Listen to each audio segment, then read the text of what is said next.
So my name's Claire Toner. I am the Clyde Valley Ranger. I work for the Scottish Wildlife Trust as a countryside ranger. I've been working with them for 5 years, but I've been in my current position for 2 years. So I'm going to talk, as a wee overview, I'm going to talk a little bit about the Scottish Wildlife Trust to just sort of set the scene of what we do. I'm going to mention the reserves that I look after, but I'm going to mainly focus on Falls of Clyde Wildlife Reserve and the wildlife that's found there. Okay, so Scottish Wildlife Trust is a conservation charity, and we look after over 120 wildlife reserves in Scotland, and we manage them so they are good places for wildlife to live there and also good places for people to come and visit. We're supported to do our work by over 42,000 members, and we have 19 member centres. So the member centres are regional groups who organise different events like practical conservation tasks on reserves in their area, or they might organise talks for the members, a bit like your group does for you. So the Scottish Wildlife Trust has a vision of a connected network of healthy ecosystems which support Scotland's wildlife and people. And why do we need a vision? Because despite so many successful conservation actions, unfortunately wildlife is still in decline. And it's really important to think about conservation on a bigger scale and scope, especially to help deal with rapid environmental and climatic change. And we hope to achieve this through greater involvement of Scottish people, and to also help rebuild nature on a landscape scale, so on a huge scale rather than just on a kind of reserve scale. So how do we go about achieving this vision? There's sort of three key things we can do: champion, demonstrate and inspire. So we are championing ecological, moral, social and economic reasons to protect and restore nature. We demonstrate best practice in practical conservation, and by creation of living landscapes and living seas. And we inspire people to experience and learn about and care for wildlife and wild places. So where are we? We have wildlife reserves spread out through most of Scotland. They vary in the type of habitat that they are and the wildlife you can find there, and also how accessible they are and how much the public use them. So here are some examples. Panda Island is on the northwest coast of Scotland. It's a real haven for seabirds, and you can go there for a day trip. You can take the passenger ferry from the mainland and go over there and have a walk around the reserve. And there are usually rangers that live on the island throughout the season, and they can give you lots of information about the different seabirds breeding there. Next we have the Rajoy Hills. The reserve there is on the Morven Peninsula, so it's the land which is directly across from the Isle of Mull. It's a very isolated place, full of hills and woodlands, and if you go there you might be lucky to see golden eagles, seagulls and red deer. And then if we move to the sort of central belt of Scotland, we have Cumbernauld Glen in the Middleware. It's in a very, very urban area, but it's actually a piece of ancient woodland. And it's a really important green space in this area because it is very urban. So it's a really good green space for the local people to come and walk and become connected with the nature there. And then if we go a bit further east, you can see the red Moss of Bologna, and this is situated at the edge of the Pentland Hills. It's the only raised bog in the city of Edinburgh region. And it has a really deep peat layer that's accumulated over thousands of years. There's a really important and declining habitat. So you can see here on this map, this shows South Lanarkshire, and surrounding regions. So these are the reserves that I help to look after. So if we look near to the M74, you can see the blue line of the M74, and you'll see a dot for Canda moss. This is a raised bog. It's conserved for its rare bogland species like moss and invertebrates. And I was saying to Janet earlier, I've spent a lot of time there recently because we have been getting it ready for grazing by sheep. So Scottish Wildlife Trust has kind of like a roving flock of sheep and cattle, and we use them for conservation grazing on different reserves, mainly in the sort of central belt southern areas of Scotland and Fife. So at the moment the sheep are there, they arrived today. So I was there earlier. We've been putting up fencing for them and electric fencing to keep them safe in there. And what they're going to do is they're going to graze the bog and remove tree saplings, because the trees, when they grow up, they would suck all the moisture out of the bog and dry it up, and then it won't be a bog anymore. You won't find this reserve on our website because it isn't easily accessible. So we don't have a web page for it. So if we look along, you can see Falls of Clyde. You might have been there because it's reasonably close to where you are. It's situated in the village of New Lanark, which is UNESCO World Heritage Site. But I'll talk about this a bit more in detail. If we go to the north, near the village of Law, just between Wishaw and Law, you can see Garry and Gill. This is an ancient woodland which is clinging to the steep sides of a river gorge known as Garry and Burn, and it's a really lovely woodland. It has amazing flowers in the spring and summertime, so it's worth a visit. And then we have the Nethans. So we have Lower Nethan Gorge, which is semi-natural woodland surrounding a steep-sided river gorge. So if you park at the village of Crossford and cross over the road, you'll see the entrance there, and you can walk up the hill to Craignethan Castle, so that's a really nice walk. And then we have Upper Nethan Gorge as well, which is quite close to the Lower Nethan Gorge. They don't actually join up. There's a bit of land which we don't own, so they don't actually join up, but they are very close together, and it's the same river, the Nethan, that flows through both of them. And again, this is ancient woodland on a steep-sided river gorge.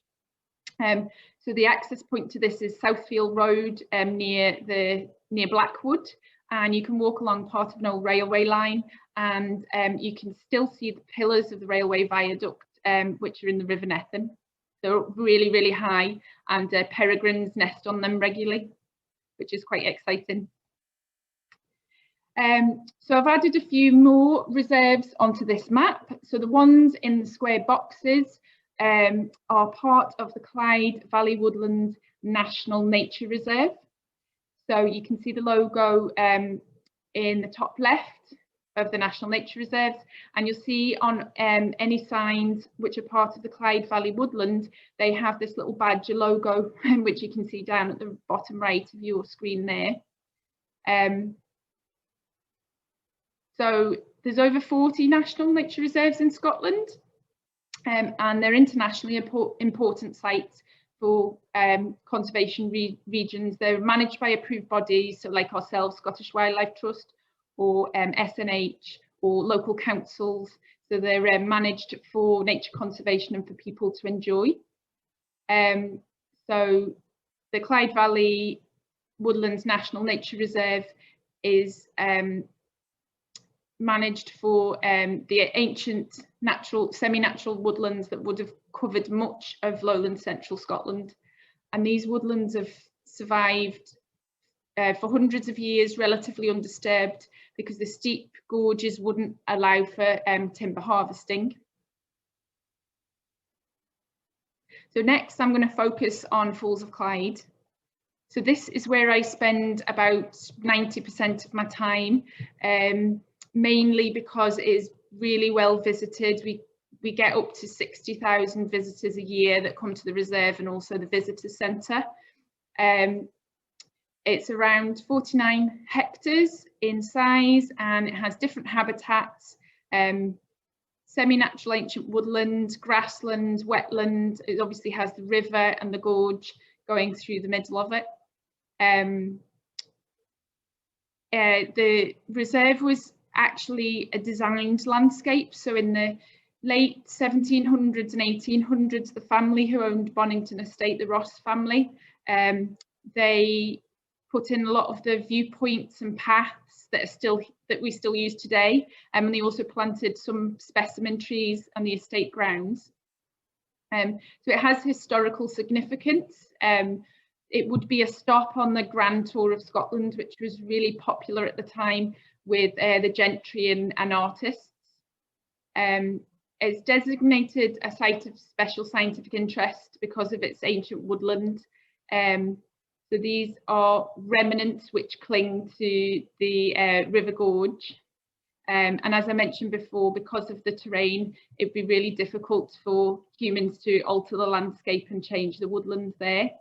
It supports a great diversity of plant and animal species, and people come to enjoy the riverside and woodland walks and enjoy the spectacular waterfalls, as many of you may have done already. So if we look at the reserve in a bit more detail, and we'll start in the southern part of the map. So you can see there, there's the new Lanark World Heritage Site down at the bottom, and we are situated in the old dye works. So this is a building which houses our office, which is where I'm sitting just now. There's also a classroom, which we use for educational sessions and events, and also as a display area. And then we have the visitor centre next to that, and then we also have some storage as well.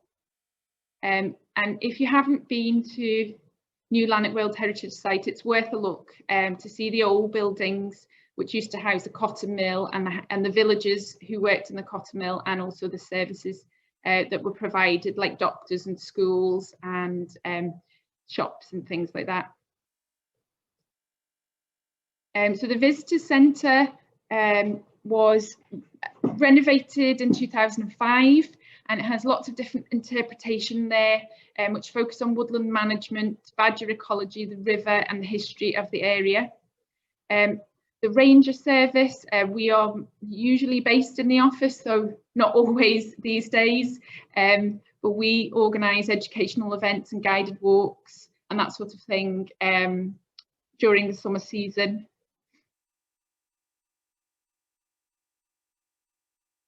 So the river flows through the gorge over 3 spectacular waterfalls, and this is how the reserve got its name of Falls of Clyde. The river drops over a total of 47 metres in height. The waterfalls are called Bonnington Lynn, Coraline and Dundaff Lynn, and Coraline is the largest of the waterfalls, and I'll talk about these in more detail. So Dundaff Lynn, this is the smallest of the waterfall, so it's only 3 metres high. It's next to the visitor centre in the office, so I see this waterfall every time when I come into work, which is amazing. And you can see this view here where the picture's taken. This is from the New Lanark village, so you're quite a bit higher up, so you get a really good view of the waterfall there. And if you look to the left of the picture, you can see a low building, and this is where the old dye works, where we usually stay. In Dundaff Lynn, there is supposed to be a recess in the rock on the bank in the rock, which is called Wallace's Chair, which is reportedly where William Wallace hid from the English. So there's a bit of history with William Wallace and the Falls of Clyde. There is also a cave, which is kind of secreted away on the reserve, which is again where he's supposedly hid from the English. The next waterfall you'll see as you walk through the reserve is Coraline. So this is the largest of the 3 waterfalls. It's about 27 metres high. It started to form 10,000 years ago after the last period of glaciation. It's the highest one and the most famous one, and supposedly the largest waterfall in Britain by volume. and it's been well visited over history by different artists and writers. In full spate, it can, in full spate there can be 560 tonnes of water going over per second, and there's a great variation of water flow throughout the seasons. So in summer it looks quite like this picture, and you can see it looks quite tranquil and peaceful, and you can see all the leaves on the trees. But next I'm hopefully going to play you a video of the river in spate, and you can see what it looks like going over the waterfall.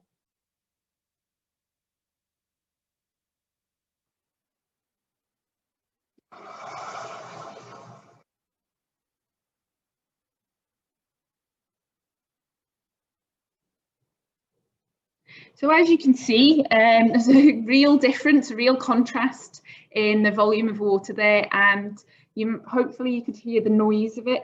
And I don't know if you've ever experienced this, but believe me, it is incredibly noisy. It is so loud. So it's definitely worth a visit to see that. Oh, sorry. So this is Coraline as painted by Turner. You can see the sort of orangey picture, the larger one. So he's showing the foaming water that's pouring through the gully, and it's sort of caught by the sunlight. It looks really quite atmospheric. And then the picture, the smaller picture at the top of the page, is painted by Jacob Turner, and this shows people that are gazing in wonder at the magnificence of Coraline. And you can see that both paintings celebrate the dramatic beauty and power of nature. The last waterfall you'll find on the reserve as you walk through it is Bonnington Lynn. So this is at the top north end. It's 9 meters high, and the waterfall's actually split by an island. So you can see in the middle of that photograph, there's an island in the middle. And it was described as an enchanted place by romantic 18th century artists and poets, and was visited by the writer Dorothy Wordsworth, sister of William. So this picture is taken at the bottom of the gorge, and you can see how steep the cliffs are there. And so this sort of indicates how difficult it would be for people to come in and alter the landscape in any way. So this has helped the wildlife, the woodland especially, be preserved over the years since people have been visiting it. So this is Bonington Hydroelectric Power Station. So the power of the water was harnessed by the machinery in New Lanark to drive the mills, and you can still see there's a mill wheel there, which is usually operational. I don't think it's working at the moment, which also provides power today. But the power of the falls was harnessed by the power station in 1927. It was the first public hydroelectric power scheme in Scotland. It's now owned by the company Drax and has 11 megawatts capacity. So it takes the water from above Bonnington Lynn to the waterfalls that we looked at before. There's a weir up there, and the water is extracted from the river there, and it flows down two huge pipes down the hill into the power station, drives the turbines to make the electricity, and then the water is returned below Coraline Waterfall. And very recently it's been renovated, so it's just been uncovered just after Christmas, and so it's looking really shiny and new, and has preserved the Art Deco features of that time. So mention a little bit about the historical structures on the reserve. So the picture on the left shows Bonnington Pavilion, or it's otherwise known as the Hall of Mirrors. This was built by the Bonnington estate in the early 1700s, originally used as a hunting tower. So it had 2 floors and it had fireplaces to keep people nice and warm. Later in time, it was used as a viewpoint to look over Coraline, and it would be used by the estate owners and their friends. But then later in time, it became a tourist attraction and people will come and pay an entry fee. Mirrors were placed on the ceiling, so the traveller felt that the waterfall was bursting all over them. And Dorothy Wordsworth described the reflection like bustling like suds in a wash tub. And supposedly ladies of the day who were wearing corsets would faint with excitement when the windows were revealed and the mirrors were reflecting the water crashing over Coraline. The top right, you can see an iron bridge. So this is the bridge that connects the mainland to the island near Bonnington, at Bonnington Lynn. So Lady Mary Ross of the Bonnington estate commissioned this, and on the island was an octagonal thatched temple and a corn mill. But those structures aren't there now. The corn mill was actually washed away in high waters, and all that remains today of the bridge are just the iron struts. So the island is not accessible. If you look down to the bottom picture, you can see Coraline Castle looming through the trees. This isn't on the reserve anymore because our reserve boundaries changed recently, but it is a really important historical structure and listed for that. And it was built in the 15th century as a lookout post for the people who lived on the courthouse side of the reserve. It's of importance for wildlife now in present day because it's a really important roost for Durbentons and Natterer bats. So next I'm going to mention bats now. I'm going to focus more on the wildlife of Falls of Clyde. So I'll start with plants and then we'll move on to animals, and I'll show you some more videos as well. So here are a couple of plants. The one on the left is Lesser Celandine. They are starting to bloom just now and are given the alternative name of spring messengers because they're often the first wildflowers to bloom in the season. They're a woodland species and they take advantage of the lack of leaves on the trees to use the low levels of spring light to bloom early in the season. Early blooming plants are really important for pollinators, especially queen bumblebees when they emerge out of their winter hibernation. So it's maybe their first food source that they get. The picture on the right is a ragged robin, and this is a wetland plant species. And they're really good indicators that the wetland is of good quality.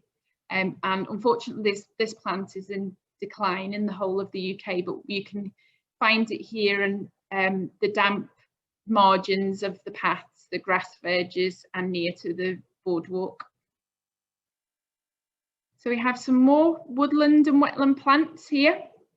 The first picture on the left is wood sorrel. If you look closely at the flower, you can see the vivid purple veins and the yellow dots in the middle of the flower, and these patterns help to draw pollinators in. So bumblebees, for example, can see ultraviolet in ultraviolet light, and so the colours of this flower wouldn't look the same to a bumblebee as it would to us, but the patterns will, and they'll really stand out and draw them in for a drink of nectar, but also they're going to transfer pollen from one plant to another. The leaves of wood sorrel are shaped a bit like a shamrock or clover, so these sort of like heart-shaped leaflets, and they have a lemony kind of acidic taste if you eat the leaves, but the leaves are full of oxalic acid, so don't eat too many or you'll get an upset tummy. If you look top right, you can see a red campion, and they are some more summer flowering plants. So after the bluebells have finished flowering, you'll find them. They're very common, usually around woodland edges or in hedgerows, and they have a really great value for pollinators because they have such a long flowering season. And myths say that fairies can be protected by hiding in their blooms, which is quite sweet, really. So if we look to the bottom right, you can see water forget-me-not, and this is also known as a scorpion grass because it has a curved tail at the end of its stems, and it's quite a distinctive plant of damp habitats. And if you come to Falls of Clyde, you'll find it next to the boardwalk, which runs along the river. So we have a wildflower meadow at Falls of Clyde, and sort of in the summer months you'll see lots of this plant, which is called Meadow Sweet, and they're again another damp loving plant. So you'll find them in margins of wetland and verges. They have a really sweet smell. So historically their blooms were used to flavour mead and also mask unpleasant odours. The leaves, when you crush them up, smell a bit like a cross between cucumber and a kind of astringent medicinal smell, and I believe that they can be used in place of mint if you're going to make a mojito, but I haven't tried that yet myself. Next we'll move on to fungi. So around 270 species of fungi have been recorded at Falls of Clyde, and I'm no expert, I only know a few. They come in all sorts of shapes and sizes, as you can see here. The sort of peak time for them is September, so that's a really good time to come and have a wander around and look in the woodlands for different fungi. The fungi usually grow on dead plants or animals, or they might be parasites on living organisms, and they're really good nutrient recyclers. So if we have a look at these fungi here, we have fly agaric, which is top left.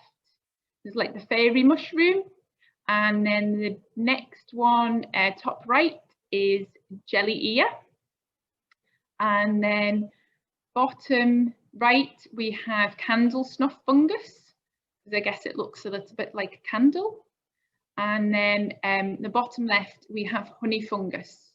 So these are all really common species and reasonably easy to identify.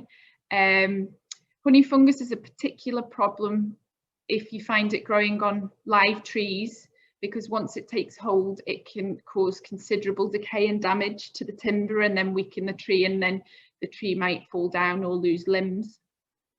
But there's so many fungi you can come and have a look at, and yeah, I would say from maybe from the end of August, September, October are the best times. So we've talked about plants and animals, and plants and fungi. I'll move on to animals now. So this is a small tortoiseshell butterfly. It's one of my favourites. I just love it because of the bright contrasting colours. We see them a lot out on the reserve. At the moment you might find them coming out of hibernation because it's warmed up quite a lot. So they hibernate as an adult, so the winged form. Some other butterflies hibernate as caterpillars, but they spend the winter in its adult form in hibernation. And you might find them in your house, which is not a great idea, because when your heating comes on, they might think it's spring and start to flap about. But don't be alarmed if that happens, because you can just move them to a cooler place, like maybe an outbuilding, a shed, a garage. They would be better hibernation places for them.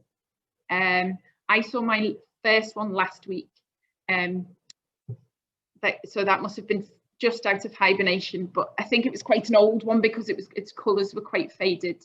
You can see it here. This is up at the meadow and it's feeding on a marsh thistle. The next animal you might spot is a golden ringed dragonfly. So these are quite large dragonflies, one of the largest in the UK.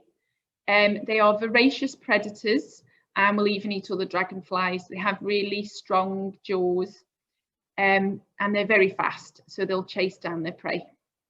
And they're usually found around acidic places, acidic waterways and moorlands and heath. The adults emerge from May to September, so we have a few months to wait just now before we see them. Their larvae are fully aquatic, so they live down at the bottom of the mud in streams, and again they are voracious predators as well, and they have this kind of almost like a spring-loaded jaw that they can shoot out at their prey. I don't know if anyone's seen the film Alien, Ridley Scott. So I think he got some of his inspiration of the mouth of the alien, the mother alien, from dragonfly larvae. So the larvae grow really, really slowly. So they might be in the pond for like, in the stream for about 5 years before they emerge as an adult. But on the wildlife reserve, we have lots of streams. It's a very wet place, and ponds, so we've got plenty of suitable habitat for them. The next we'll move on to birds. So I'm sure you'll recognise this one. This is a kingfisher, and you can see them all year round. They fly quite quickly, dart up and down the river, so sometimes you might just see a flash of blue, and some of their favourite fishing spots are right near the visitor centre and just on the other side of the boardwalk near the Middleware. So I'm going to play you a little video of one that's sitting on the rocks beneath the office at the riverside. So just bear with me, it's a bit wobbly at times, so I apologise for that.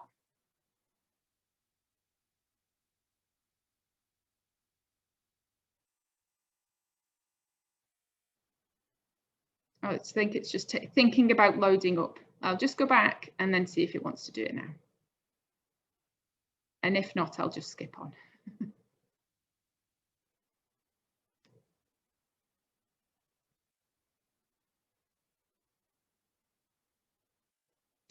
I don't think this one wants to play for some reason.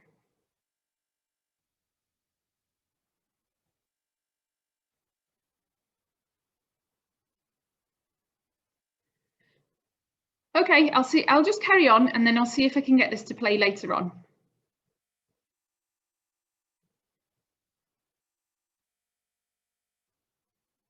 Okay, so keeping with the bird theme, this is a dipper, and the office is actually a really good place. The office and the visitor centre, the car park at Dunfermline, a really good place to observe some of the river wildlife, because you can get quite close to the river, and we often hear this bird singing away. They have a lovely melodic song, and I'm going to play it for you, so hopefully you can hear their song.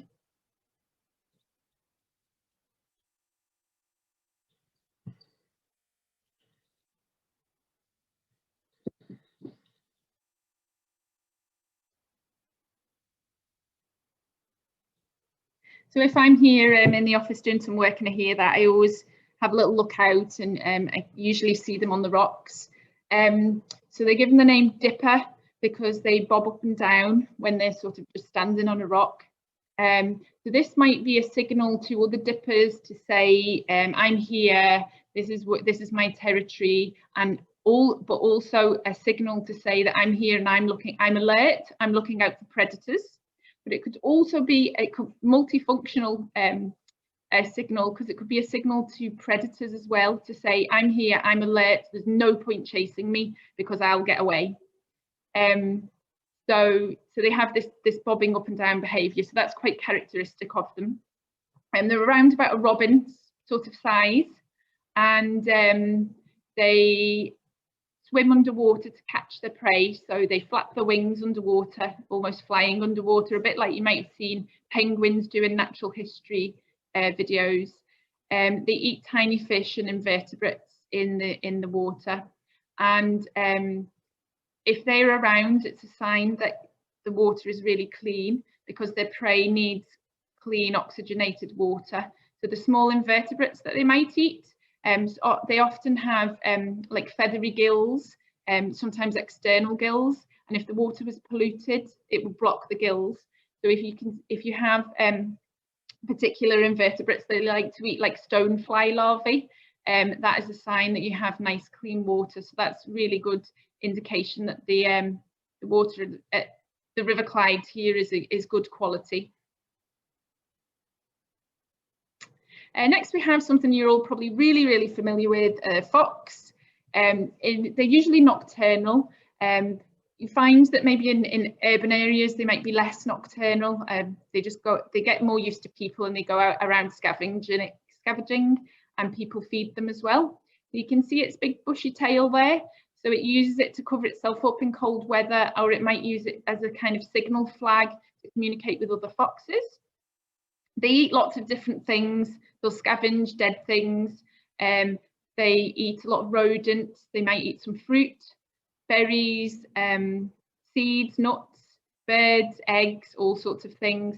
And if they have an excess of food, they'll bury it to eat it later.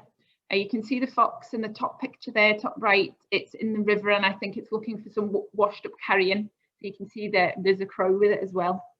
Something you might have heard before is a fox's mating call. So there's a really eerie call, and I'm going to play that for you just now.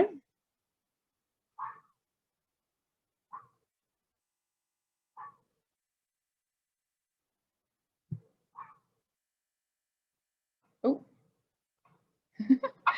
So hopefully you heard that. It was a bit quieter than anticipated.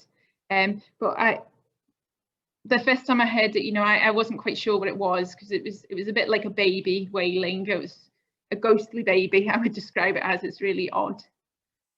Keeping with the mammals theme, we have otters that live on the reserve. Again, easy to see near the visitor centre, but also at the top near Bonington Weir. They're perfectly adapted for life underwater because they have this streamlined body. They have webbing between their toes so they can swim quickly, and they have the thickest fur of all mammals, supposedly 1 million hairs per square inch, which keep them warm in the water. They mainly hunt fish. They can be quite elusive, but I was sitting up at Bonington Weir just having a break one day, and I heard a splash, and then I looked up, I didn't see anything, but then about 2 seconds later I saw a little head bob up and have a look at me, and then as soon as we made eye contact, it dived under the water again. So that was really amazing to see them there. Something you can listen out for is the call of the young to the mother, and it sounds a bit like a squeaky wheel of a wheelbarrow. And once you hear it, you'll understand what I mean. So that's something you can listen out for. And we have seen the mother swimming in the channel, catching fish for her cub, and the cub sitting on the other side of the riverbank eating the fish. That was a really magical thing to see. We have common frogs. So these are quite active just now as it's breeding season. So this is sort of, March time is when they breed in Scotland, but in warmer places, even just in the south of England, they've been recorded breeding in December, but that's a bit early for us up here because we had freezing weather in January. So the pond at Falls of Clyde are quite busy at the moment, and hopefully I can show you a little video of what they're up to, and hope this one works. There you go.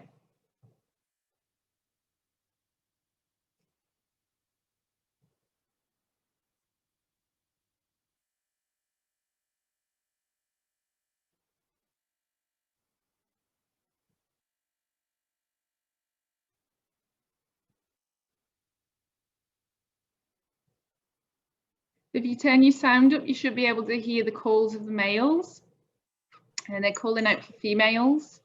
And you can see all the spawn that's been laid. And this is in the little wildlife pond. That's just quite close to the power station.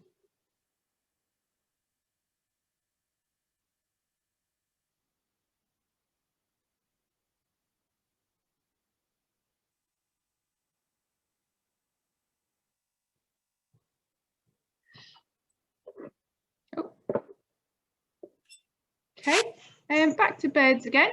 We've got our tawny owls. These live in the woodlands mainly, and they're quite difficult to see, and they're nocturnal, but now would be a good time to see them before all the leaves come out. And they're active around this time because it's the breeding season as well. So you might see them sort of fly, like swoop between the trees. They're really amazing nocturnal predators because you can see they've got these huge front-facing eyes, which mean they can focus really well on the prey and gauge the distance quite precisely, almost in darkness. Their eyes are huge compared to ours. So if we had eyes that were proportionately the same size as those of a tawny owl, our eyes would be as large as tennis balls, which I find quite amusing. But the tawny owls also have amazing hearing. So they have their ears are at different levels on each side of their head, which means they get a better idea of direction of prey. And they mainly eat small rodents, mice and voles and shrews, that kind of thing. I'll see if I can play you some calls now. So the male has the typical hooting call.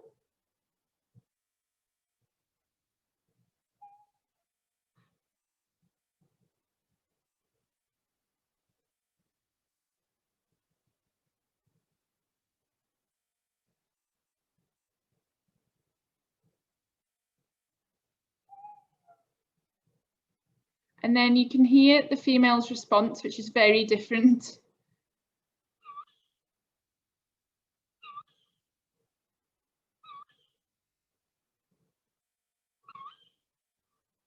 So she's very screechy.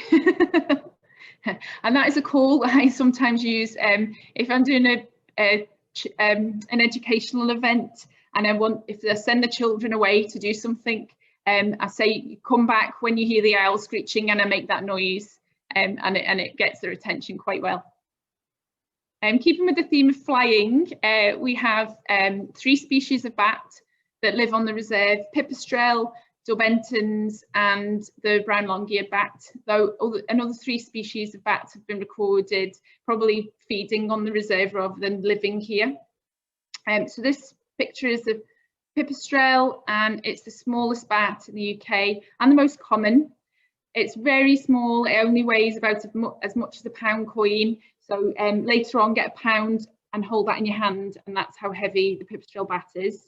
If you're a bit afraid of bats or you don't really like them, just think about the good that they do for us, especially in Scotland, because they are really good at eating midges. They can eat about 3,000 in a night, so we should really be doing things to encourage bats in Scotland.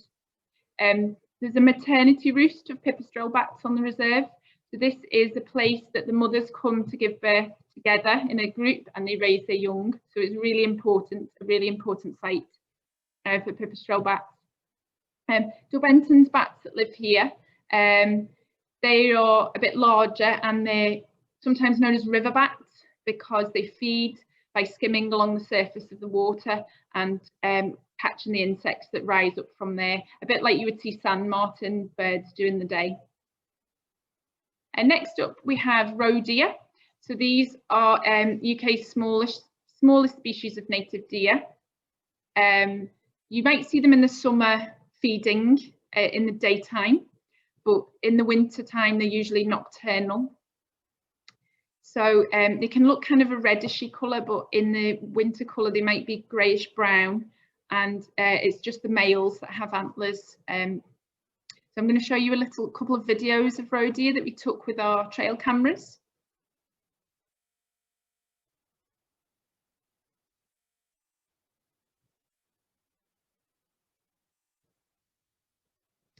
Oh, this is annoying.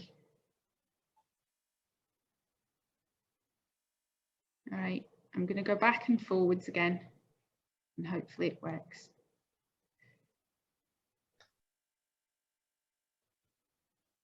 They all worked earlier, and I don't know why they don't want to work today, just now. Okay, I'll go on to the next one and see if that wants to work. This is so strange. Why some are working and some aren't.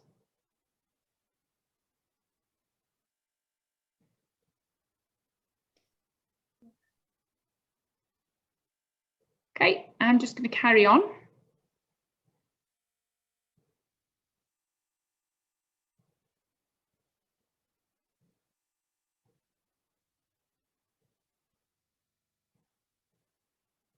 Okay, and we'll skip past Rhodia, though I did have some lovely videos. If I can't get them to work, you can have a look on the Scottish Wildlife Trust YouTube channel, and there's videos from the Falls of Clyde there. So you'll see those 2 videos of the Rhodia.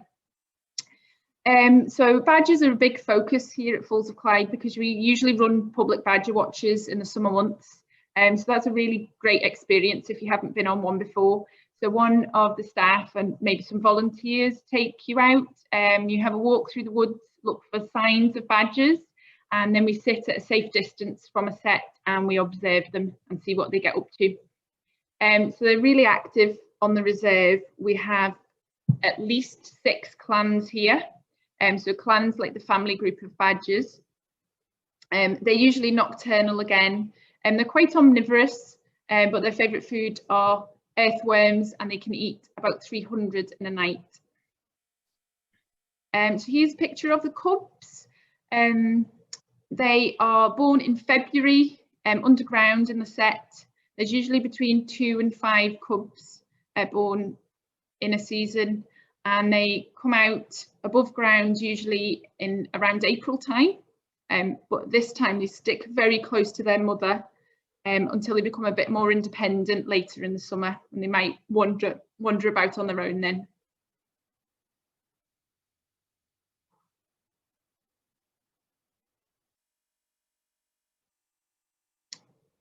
Oh, I don't think any of my videos are working, I'm so sorry. They're amazing as well. This is so frustrating. Okay, carry on. Perils of technology. I know, and it worked every time when I was looking at it earlier.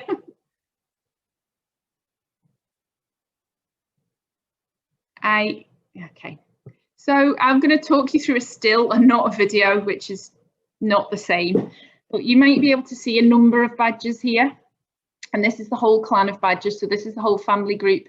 So I would advise you to have a look on the YouTube channel because this is quite nice, this one. So you would see 2 adults, a couple of sub-adults, so young from the year previous, and then 3 babies, and they all run past the screen, which is just really lovely. These 2 badgers here are grooming each other. So this is called Aloe Grooming. So they groom themselves quite fastidiously. They come out like when they emerge from their sets in the early evening, they come out, and the first thing they usually do is have a scratch and have a groom. And they have a lot, because they have a lot of ectoparasites, so parasites on the outside of the skin like fleas and lice and ticks. And there's some places that are really hard to reach, you know, like the back of their neck and that sort of thing. So they might groom each other and help each other out this way. But also it's good bonding for the members of the clan.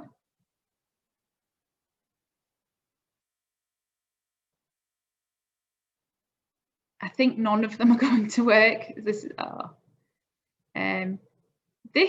is a video of one of the badgers scent marking, I think. So they have a gland above, just below their tail, which has very oily kind of scent. So badgers are part of the mustelid family, like otters and weasels and stoats, and they all have this this kind of like musky kind of scent. And badgers, they scent mark all sorts of things, so everything like around the set, like just bits of ground or logs, or actually each other. So they might walk up to each other and just sort of sit on each other on any body part, and that's just them implanting their scent onto each other.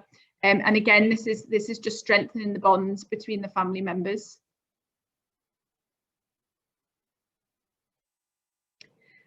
So this is an unusual behaviour that hasn't been well documented. This is an above ground nest. So people think of badgers living underground in the set, but it's more common than you would realise that they build a nest above the ground. And originally it was thought of that they just visit them in the daytime, but we've been working with a master's student who's been monitoring them here and also on another nature reserve, and he has discovered that they will use them at different times of the day and in different weathers, and different members of the clan will use them for different purposes.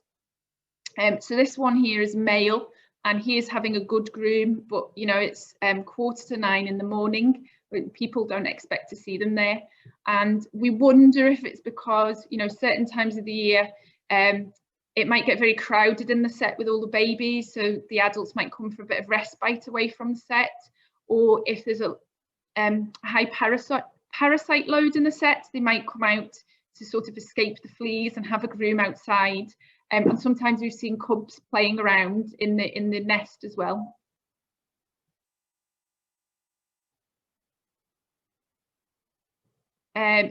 This is footage of badgers changing their bedding. So again, relating to parasites, the sets might become riddled with beasties and a very itchy place to try and get a night's sleep, or day's sleep as in their case. So they drag out the old bedding and they make bundles of leaves and grass and put that back in. So they replace this quite regularly. So you might see sort of bundles of bedding with badger hairs in near the set, and then that will be a sign that the set is active. And here it just looks like a grey blob, but in this video there's a mother and her young, and you see the date on it, it's the 25th of April. So this is maybe not the first visit to the above ground for the young, but certainly one of its first visits.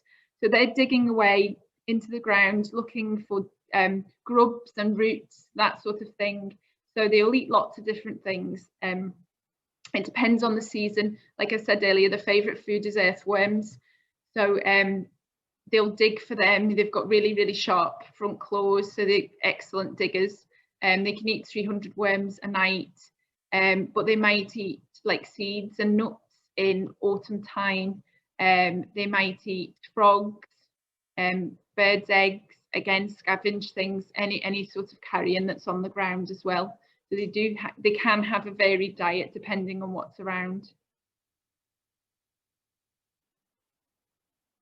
So you can see a few badgers together there, and this is a great video of them playing and running around and being really quite energetic, because you don't imagine when you see them, they walk quite slowly and purposefully. So you don't imagine that they can get up any great speed, but they really do. And the play is strengthening the bond again within the family, and possibly teaching the young, you know, how to fight.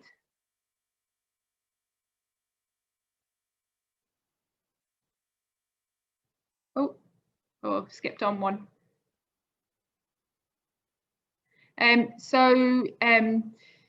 That was sort of a snapshot of Falls of Clyde and the wildlife there, and I'm going to tell you a little bit about my job. So we go from badgers to human animal. So I'm a countryside ranger. I really enjoy my job, mainly because it's so varied. We do a lot of practical tasks, so we might repair things or make new things. I work with a great bunch of volunteers who give up their time, and they're really knowledgeable, so I'm always learning from them. I get to do some biodiversity monitoring, so you can see a little box of nestlings there. So we check the nests once a week in the springtime to see how they're developing and see if there's been any changes over the different years. You can see this pink thing in the middle, which we photographed at Gary and Gill actually, and wasn't sure what it was, and then submitted the record to iSpot, which is a really great resource online. And somebody identified it as a type of slime mould. So, you know, I'm always learning, there's always new things to find out. And you can see there's a tree down over the path. So this means, so this is sort of represents how we need to change as things just occur. So, you know, with bad weather, trees sometimes come down and we'll have to deal with them and chop them up and remove them off the road. So that makes, you know, your day a bit interesting, because things, you know, things don't always go according to plan. And then on the right hand side you have some events that we do. So the top shows us at a dipper watch. So we have a scope out and different information, and people can come along and we can point out different wildlife on the river, and hopefully we give them some information so we make their visit more memorable to Falls of Clyde. And then you see at the bottom right, I was transformed into a witch a couple of Halloweens ago, and I was helping people to make broomsticks, and also we learnt some spells so we could fly our broomsticks outside.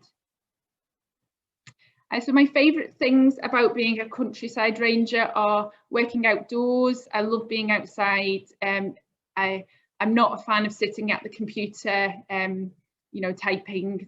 I'd much rather be outside in the fresh air. I like doing practical tasks. I like using my hands and using different tools.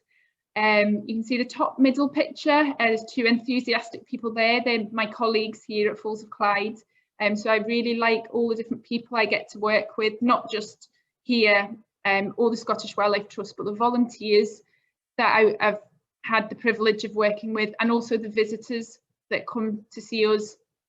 And I, you know, learn different things about where they've come from. People come from all over the world to visit Scotland and also come to Falls of Clyde, and I find out stories about their wildlife, and it's just really interesting. And then I would hope this video works. Yay.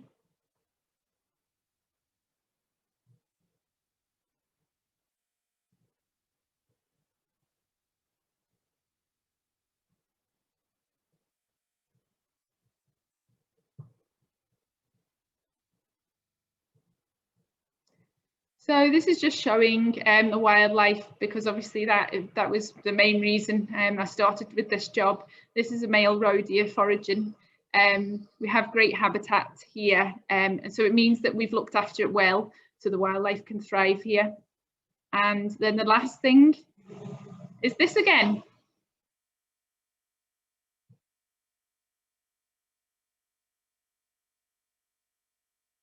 Oh, sorry. So this is like my outdoor office, and it changes with the season, and I get to see that, and so I feel really grateful and lucky to have this job and work with the Scottish Wildlife Trust. Oh, sorry. Oh, all the videos. So that's it from me. Thank you very much for listening. I'm sorry about the technical glitches. So if you're interested in becoming a member and supporting the work of Scottish Wildlife Trust, you can find more details on our website. Thank you. Thanks, Claire. That was really stunning, and even without being able to see the videos, there's some absolutely brilliant pictures of the wildlife, and I think I'll definitely be going to go and try and find the videos as well, particularly the badgers, because I've never done one of the badger watches, and I've always kind of been meaning to, and my son did one a few years ago back when he was in Cubs and really enjoyed it. So oh, did he come here? Yeah. I mean, that was a few years back now, but they did a walk and a badger watch. How they ever managed to not scare the badgers away when you've got a dozen cubs crashing through the undergrowth, I don't know, but oh, we have our tricks. So if anyone's got any questions, there's one being put up already. Roger's asking, is anything being done about the fly tipping on the other side of Bonnington Weir, so on the Core House side of the weir? Is that in your area, or is that just outside your area? Oh, so that was probably up at the gate. Is that what you mean? Yeah. So that's that.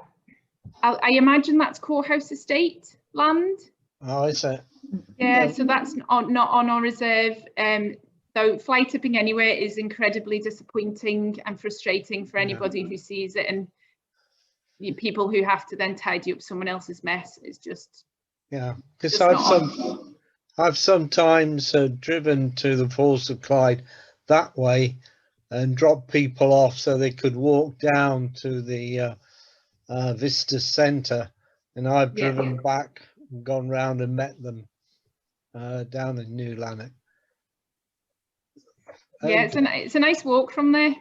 Yeah, could I also ask, you know, on the other side of the river, there seems to be a huge castle there that I stumbled across once. I didn't know who lived. It looked like it was habitable. Do you know what is that Core House Estate House? Oh, that must be long. Yeah, so there are people who live there. Yeah, there's a family who live there, and they manage most of that side of the river themselves. Cranstons. Okay, thank you.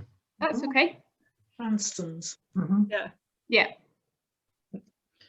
I actually had a question about the badgers as well. With but obviously your badgers are very well publicised, and there's been problems with people badger baiting and digging. Do you have a problem with that on the state, or is it because it's kind of there's people about that doesn't happen? To my knowledge, we haven't. It's not to say that we wouldn't, but I think you're right. I think because they are publicised and people know about them, and there's a lot of regular walkers, a lot of dog walkers. There's always people around, and we do also have cameras out. We do have the trail cameras, so some of the footage that you saw is off our cameras, and we do say that we have cameras out, so that might be a deterrent as well. But there's always people, usually always people around. Can I ask a question? You know, you said there's more water coming down at the Falls of Clyde than anywhere else in Britain. What about high force in the Teesside? I don't know. Yeah, I really don't know. Spectacular I'd have to look up some figures for that. Mm-hmm. It's just, I don't know. I don't know that one at all. I think it's voluminous. No. It's taller, but it's not. It's, Taller, but maybe not the volume. The snow. No. Mm-hmm. Any other questions? If you've got a question, you can unmute yourself and ask Claire. what was the size of the power station? Was it 17 megawatts or what? 11 11. megawatts. I'm terrible with remembering numbers. I'm really bad. It's just like a blank in my mind sometimes. Yeah. That's quite a nice little drive off the main Lanark Road to the power station. You can get down. It's quite nice going through the fields there. Yeah. You know, it's open to the cows and so There on. isn't really much parking though. Oh no, you've got to come back afterwards. Yeah. You can't stay. And I would advise don't walk through the farm when the calves are there. Yeah, I can imagine. Yeah. That's just a warning, because Yeah. they're not happy. They're furious, the cows. Yeah, I've had an experience with them getting a bit skitty a few years back when my kids were small, and they can be a little bit. It was coming down from the mirrors tower through the field, and they were a bit unhappy. Do you have red squirrels or pine martins in the reserve at all? No, Not yet. grey squirrels. None of the others. But we'll see. We'll see what happens in time. Yeah, because people seem to be starting to spot grey squirrels and pine martins getting closer to bigger. So I guess if they could get as far as Lanark, they might be right down the Clyde Valley. But, in time they might work their way. They might work their way along. Do you have hedgehogs? Hedgehogs, yeah, we've got hedgehogs. Yeah, you don't see them often. You know, they're nocturnal and secretive. I think people think badgers eat them all, but it's probably the last bit of food that they would want to eat because they're so well defended. They just don't. Not many things eat hedgehogs. You know, if it was dead, they might have a go at undoing it, but if it's alive, they'll just put their spines out and they'll not bother. There's easier things to eat than a hedgehog. Do you have any surveys of the insect life? I haven't done anything recently. What we do is like a full survey. We do 2 different surveys. So we look for bumblebees and butterflies. Right. So we go out every week and we walk a transect around part of the reserve and we record what we see. And that goes into like national recording schemes. So then that means we can look at trends, you know, over different years and see what's happening, and also look at certain areas of the reserve and see if there's like more species there and try and work out why. And the reason why is usually because of the plants. You know, if you've got a really good diversity of plants that grow over, you know, the season, that flower over the season, then you'll have a better diversity of the other animals that feed off the plants. I should imagine it's got quite a bit of microclimate because you've got all sorts of protection and not protection and different degrees of moisture and wind exposure. Yeah, it can vary when you wander around. You know, the closer you get to the river, it's really humid. If you walk up to the top of the meadow, where we were talking about walking through the farm, Robbie's Land Farm, that's so windy, you know, so yeah, the conditions do vary quite a lot. I was going to ask Claire, any sign of the peregrines coming back to nest on the cliffs? Not yet, unfortunately. They were for a few years now, haven't they? Yeah, they were last seen in 2015. So before my time. The ledge, you know, I could point out the ledge to you where they used to nest. Last year there was actually a pair of ravens that used that nest site and raised 3 young. So it's a good nest site, but just the peregrines haven't come back to it. So I did hear a report of one that was spotted a bit further upstream, so near kind of like Douglas Water, that area. So I mean, they are around in South Lanarkshire, they just haven't chosen to nest here in recent times, unfortunately. We've seen a few here. And bigger. Yeah. Yes, well, some, yeah. Quite. They take out pigeons in Yeah. bigger. Yeah. They're really That was a fast. great sight because you could just look across the river at them, and it was, you know, I remember going up there when my kids were small, and you got such a good view of them, particularly with the scopes. That was So I mentioned earlier about one of the other reserves, Upper Nethin Gorge. So it has the remnants of the railway viaduct, the big stone pillars, and there's peregrines that nest on there. So they might not be super easy to see when the trees are in full leaf, but you know, if you take a pair of binoculars, you might see them flying around. So that would be a good place to go and look for them, because they were definitely there last year.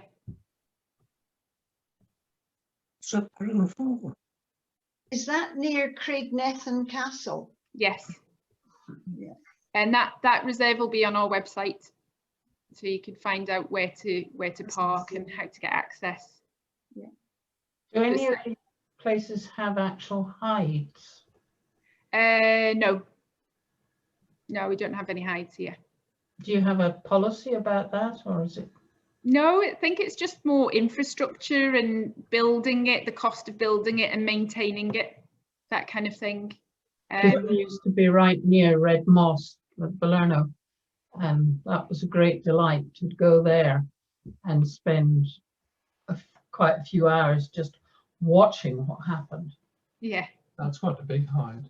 Yeah. That was really. And I just, you know, from here, there doesn't seem to be an equivalent place to go. No, there's no, I mean, there's no policy not to have hides. There are other Scottish Wildlife Trust reserves that have hides, you know, like Loch of the Louths have got quite a few. Cathkin Marsh has even got one without a roof on it. I think the reserves in the Clyde Valley, there's plenty of places just to sit anyway and sit quietly and watch without having a roof over your head, I guess. Yes, it's not that many guides that if you're a foreigner to the area, it's not quite so easy to find these places. Yeah, I appreciate it. There are usually maps on the reserve website, so you get a reserve leaflet. Yeah. And then there should be a map and even directions. And if you realise the directions aren't working properly, then send us an email and let us know, because sometimes there's random technical glitches that go on there. Oh, yeah.